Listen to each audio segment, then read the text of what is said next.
Ibu Eliza SPD merupakan putri dari Bapak Abdurrahman Ali dan Ibu Rukaya. Lahir di Banda Aceh pada tanggal 27 Juni tahun 1972. Menyelesaikan studi S1-nya di jurusan Pendidikan Biologi Universitas Syekh Kuala Banda Aceh pada tahun 1999.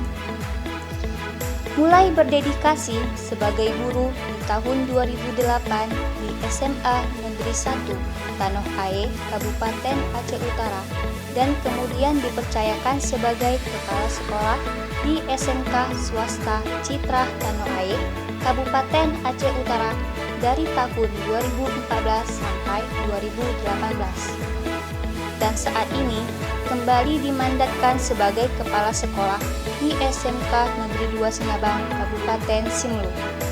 Ibu dari 3 putra dan 2 putri ini memiliki hobi traveling, sehingga dalam masa jabatannya memunculkan program unggulan yaitu home visit ke rumah-rumah siswa. Sasarannya adalah siswa-siswa yang memiliki masalah dengan kehadiran, sikap, dan perilaku serta prestasi. SMK Negeri 2 Sinabang memiliki visi mewujudkan lulusan kompeten, berkarakter dilandasi iman dan takwa. Dengan dasar itu, beliau menerapkan pembiasaan sikap dalam sapah sebagai bentuk perilaku sopan santun, menciptakan nuansa keagamaan dengan sholat berjamaah dan pengajian pagi Jumat, serta menimbulkan kedekatan dan keakraban antara siswa dengan guru. Beliau juga aktif menjadi pendonor darah di PMI. Hal ini juga ditularkan kepada Dewan Guru serta tenaga pendidikan yang lain.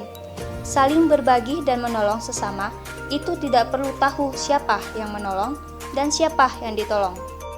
Beliau sangat baik, ramah, dan juga perhatian. Ibu Eliza SPD di mata saya adalah seorang pemimpin yang ramah. Beliau juga seorang pemimpin yang sangat tegas. Tetapi ketika beliau tegas, nampak beliau sebagai seorang pemimpin yang sangat biasa. Meskipun beliau belum sampai 1 tahun dipercayakan sebagai kepala SMK Negeri 2 Sinabang, namun perkembangan kemajuan di SMK tersebut sudah terlihat secara nyata berdasarkan hasil kunjungan kerja saya ke sekolah.